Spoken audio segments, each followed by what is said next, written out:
Why, hello! My name is Parker, and I am a State Park Interpretive Specialist here at La Purísima Mission State Historic Park. And I am so excited to have all of you joining me today as we discover a little bit about how natural resources were used at a California mission. But the establishment of La Purísima Mission during the late 18th and early 19th centuries provides us with evidence for how natural resources were utilizing during this time. The primary natural resources that were used and the motives to construct this very site include the timber availability, the soils, and even the water sources. Each of these resources play an incredible role in shaping the natural design of a California mission. Although the building materials, such as the soils and the adobe, are considered sustainable, the California mission era marks the beginning of the exploitation and the destruction of California's most treasured natural resources. Today, we'll discover how La Purísima Mission was built during the early 19th century. We'll also discover what resources were used to build this mission, while also looking at what factors play a role in the decisions to construct this mission. Are you ready to explore La Purísima Mission? Well, come along, let's explore. In the design of the mission, timber was utilized to create a number of wood products, including window frames, doors, shutters, roof trusses, beams, and even furniture.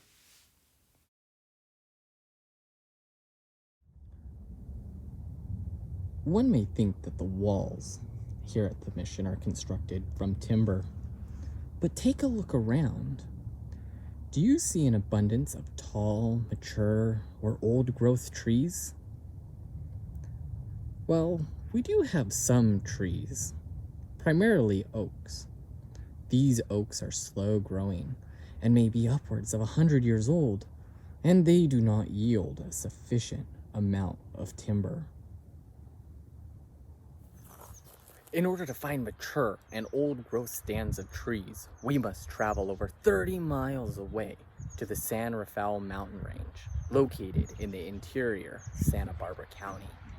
During the 1930s reconstruction of La Purísima Mission, the Civilian Conservation Corps sent wood samples obtained from the ruins to the Department of Forestry at the University of California, Berkeley to be identified. The timber study concluded that cottonwood, ponderosa pine, and even big cone Douglas fir were used in the mission. Well, another material used in the construction of the roofing is that of Arundodonax. Arundodonax was introduced to the region by the Spanish during the mission era. This species is highly invasive and dominates local watersheds.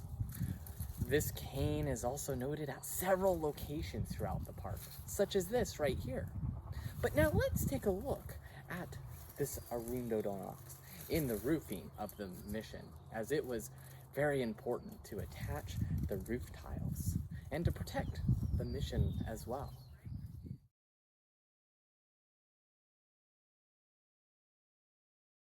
In order to construct the walls of the mission, components from the local soils are used to make a mixture known as adobe.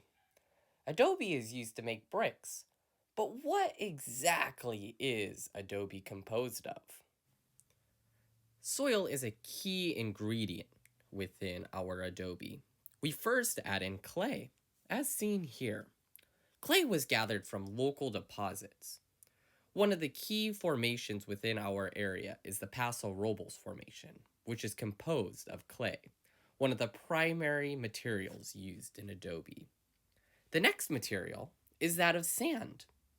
Well, sand is obtained from the Orchid Sandstone Formation, which is tan, light-colored sand, which also occurs naturally within our geological region. We next add in some organic matter. We call this a binding. This binding holds together the adobe brick, makes it stronger, and ensures its integrity. A study entitled The Plant Contents of Adobe Bricks documents the plants introduced to California in the 18th century through the analysis of adobe bricks obtained from the missions in California. One of the main results of this study surrounds the binding, the organic matter that was used within the bricks. The study shows that a plethora of organic bindings from plants such as wheat, barley, straw, vines from plants such as squash, and more. Over 32 introduced plant species were observed. This study gives us insight to what plant species, such as wheat and barley, were brought to California by the Spanish missions. Now back to the subject of adobe bricks. After adding in some water, we must mix together the bricks with our hands and feet. Let's take a closer look at this process in action.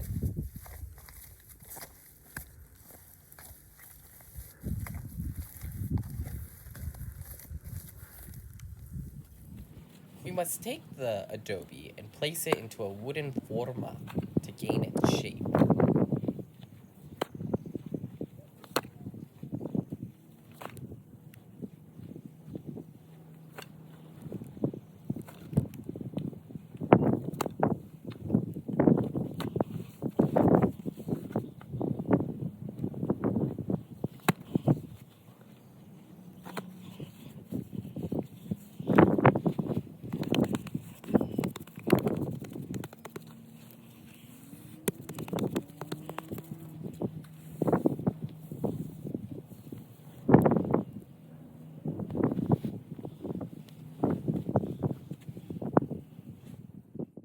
Lastly, our adobe bricks must dry in the sun. The dark brown mud-like color turns to the gray color of our soils. Weather is a key factor in the drying process. A brick may take upwards of several weeks to several months to fully dry. Rainy weather will only deter the adobe brick making process. A final resource that was used at the mission is that of clay. Where did the mission residents get their clay? Did they trade for it? Could they go to the craft store to purchase it? Well, the clay used at the mission was gathered from local deposits. A report from the 1930s suggests that the hillsides behind the mission were quite plentiful for clay. Clay is primarily used to make ladrillos, tejas, and water pipes. Ladrillos, or floor tiles, were used as flooring and in the design of the 18 columns found within the residence building. Fun fact, 9 out of the 18 of these pillars are still standing from mission times.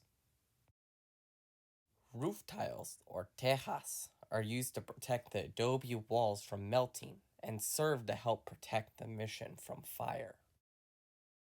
Lastly, water pipes brought fresh, clean drinking water to the mission from nearby springs for cooking, laundry, bathing, and for drinking purposes. Once clay products are molded and dried, they are fired in a kiln to produce ceramics. During the mission era, earthenware was typically fired at temperatures of over 1200 degrees. Wow, isn't that hot? This high heat causes a chemical reaction to occur. The clay, when gathered, is gray, but when it is fired, what color does it turn? Well, if you said red, nice work. This is due to the presence of a natural compound called iron oxide, which is present within the clay deposit. The establishment of La Purísima Mission during the late 18th and early 19th century provides sufficient evidence for how natural resources were utilized during this time era. Timber, soils, and water are 3 primary natural resources that were consumed at the site. Timber, obtained from 30 miles away, was employed to construct the beams of the mission. Sand and clay from local soils were also used in the composition of the adobe walls and clay products. Lastly, water was brought to the community from outlying areas, utilizing a system of dams, aqueducts, and clay pipes. Above all, the construction of La Purísima Mission represents the development, consumption, and destruction of our natural resources during the California Mission era.